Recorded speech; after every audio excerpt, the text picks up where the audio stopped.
শেখ হাসিনাকে বিতাড়িত করা বিরোধী আন্দোলন বা রাজনীতির যেমন সফলতা ছিল, ঠিক তেমনটা ব্যর্থতা হচ্ছে বর্তমান রাজনৈতিক পরিস্থিতি নিয়ন্ত্রণে বিএনপি এবং জামাত ধারাবাহিকভাবে ব্যর্থ হচ্ছে। দর্শক, কথাগুলো বললাম এই কারণে, একটি খবরের শিরোনাম দেখে। রাজশাহীর বাঘায় বিএনপি জামাতের পাল্টাপাল্টি হামলা, দোকান বাড়ি ভাঙচুর, 5টি মোটরসাইকেলে আগুন। চিন্তা করা যায় যে গত 15 বছরে শুনেছেন যে বিএনপি এবং জামাতের মধ্যে কোনো সংঘাত হয়েছে? হয়নি। সংঘাত হয়েছে কার সাথে? আওয়ামী লীগের সাথে জামাতের, অথবা আওয়ামী লীগের সাথে বিএনপি। কিন্তু জামাত বিএনপি সংঘাত করেছে গত 15 বছরে, এটা হয়তো হাতে গোনা একটা দুইটা থাকতে পারে, একেবারেই ব্যতিক্রম।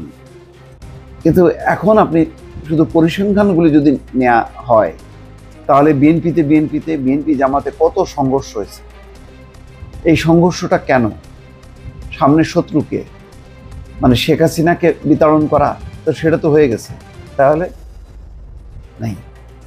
এখানেই হচ্ছে সবচেয়ে নোংরা রাজনীতি, স্বার্থের রাজনীতি, আধিপত্য বিস্তারের রাজনীতি, একেবারেই হচ্ছে দলকেন্দ্রিক, ব্যক্তিকেন্দ্রিক। এখানে মানুষের কোনো স্বার্থ নেই, যার কারণে যেটা হচ্ছে, মানুষ আস্তে আস্তে হতাশ হচ্ছে। মানুষের আর সেই আন্দোলনের প্রতি ভক্তি শ্রদ্ধা কিচ্ছু নেই। তারা একটা মনে করেছিল যে একটা জগদ্দল পাথরের মতন চেপে বসে আছে শেখ হাসিনার স্বৈরশাসন, তারা তার থেকে মুক্ত হতে চেয়েছিল, তারপরে নিজেরাই পার্টিসিপেট করে সেই আন্দোলন জয়যুক্ত করেছে। কিন্তু যারা যে রাজনৈতিক দলগুলো বলল যে শেখ হাসিনাকে যদি ভাগানো যায়, তাহলে দেশটা সুন্দরভাবে একটা গণতান্ত্রিক বিধিবিধানের মধ্যে সবার অধিকারের মধ্য দিয়ে পরিচালিত হবে, আবার গুম খুন অর্থ পাচার লুটপাট হবে না। কিন্তু এখন দেখা যাচ্ছে তাই হচ্ছে। দেখেন খবরটা কি, রাজশাহীর বাঘা উপজেলার বাউসা ইউনিয়নে বিজিবি কার্ড বাণিজ্যের অভিযোগকে কেন্দ্র করে বিএনপি ও জামাতের নেতাকর্মীদের মধ্যে পাল্টাপাল্টি হামলার ঘটনা ঘটেছে। রোববার বিকেল থেকে রাত 11টা পর্যন্ত পাল্টাপাল্টি হামলায় 5টি মোটরসাইকেল, একটি ভ্যান ভাঙচুর করে আগুন দিয়ে পুড়িয়ে দেওয়া হয়। ভাঙচুর করা হয়েছে 4টি দোকান। হামলায় বাউসা ইউনিয়ন ছাত্র দলের জ্যেষ্ঠ সহসভাপতি রাজীব আহমেদ ও ইউনিয়নের 1 নম্বর ওয়ার্ড ছাত্র শিবিরের সেক্রেটারি সৌরভ আহমেদ আহত হয়েছেন।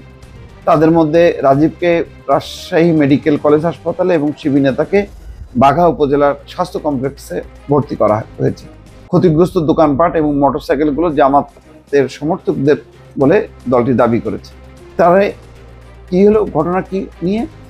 20শে মার্চ উপজেলার বাউসা ইউনিয়ন পরিষদের সুবিধাভোগীদের জন্য বরাদ্দ করা বিভিন্ন কার্ড জালিয়াতির অভিযোগ তুলে জামাতে ইসলামীর পক্ষ থেকে মানববন্ধন করা হয়। স্থানীয় বিএনপি ওই কর্মসূচিতে বাধা দেয়।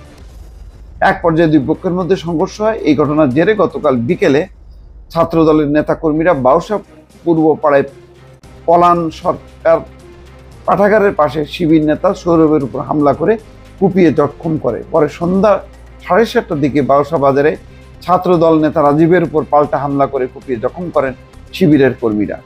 ওই ঘটনার পর বিএনপির লোকজন বাউসা বাজারে 5টি মোটরসাইকেল, একটি ভ্যান গাড়ি ভাঙচুর করে আগুন জ্বালিয়ে পুড়িয়ে দেয়। জামাত সমর্থকদের 4টি দোকান ভাঙচুর, লুটপাট করা হয় বলে অভিযোগ। দেখ, এগুলি খবরগুলো এত বিপজ্জনক এবং তিক্ততা যে কোন মাত্রায় পৌঁছাচ্ছে তৃণমূল পর্যায়ে, এবং এটা কিন্তু এইসব ঘটনা বিপদ সংকেত। এই কারণে যে এইগুলো অন্য অন্য জায়গায় ছড়ায় পড়বে। এবং আমি জানি না, যখন নাকি এই সমস্ত গণ্ডগোল হয়, সাথে সাথে জেলা পর্যায়ে হোক, বিভাগীয় পর্যায়ে হোক, জামাত বিএনপি নেতারা দ্রুত বেগে কেন নিজেদের মধ্যে কোঅর্ডিনেশন করে এগুলো থামাতে পারেন না, আমার এটা বোধে আসে না। আর এই যে সংঘর্ষ হইতে দিচ্ছে তারা বা চলছে, এর ফলে কি হচ্ছে, পাবলিক পারসেপশন কি হচ্ছে, এগুলি কি তারা কখনো চিন্তা করে? আমার মনে হয় না তারা চিন্তা করে। দর্শক, ভালো থাকবেন। আল্লাহ হাফেজ।